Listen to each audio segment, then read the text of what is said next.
সদস্য মণ্ডলী, অভিভাবক ও আমার অভিভাবিকবৃন্দ সকলকে নমস্কার ও শুভেচ্ছা। আজকের এই মা ও অভিভাবক সমাবেশে মানে মূল যে জিনিসটা সেটা হচ্ছে বাচ্চাদের স্কুলে হাজির করা। মূল বিষয় হচ্ছে হাজির করে তাদের পড়াশোনার বিষয়ে খোঁজ খবর রাখা।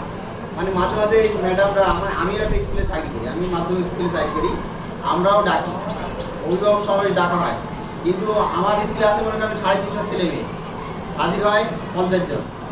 350 ছেলে মেয়ের মধ্যে হাজির হয় কয়জন? আর ম্যাডামের আছে মনে করেন মানিকখালী গ্রামে 130, রংঘাট মেটখালী দিয়ে আরো 130, মানে 260 জনের মধ্যে মনে করেন এখানে 50 জন আমরা হাজির হয়েছি।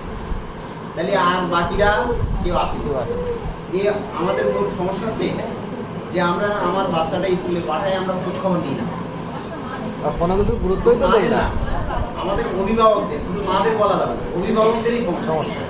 আমরা কোনো খোঁজ খবর রাখি না যে আমার বাচ্চাটা বা আমার ছেলেটা মেয়েটা কি করছে। আমি স্যারের কাছে একটু যে প্রশ্ন করি বা জানি যে আমার বাচ্চাটা পড়াশোনা করছে কিনা, ঠিক মতো স্কুলে আসতেছে কিনা, এই খবর আমরা রাখি না। ওই স্কুলে পাঠাই দিচ্ছে, ওতেই পাবো। এইভাবে চলছে। মানে এখানে এই প্রাইমারিতে যেমনভাবে চলছে, আমার মাধ্যমিক স্কুলেও একইভাবে চলে। প্রথম থেকে যদি ভালো না হয় তাহলে ওই জায়গা উপরের দিকে গেলে আরও সেই রকম অবস্থা।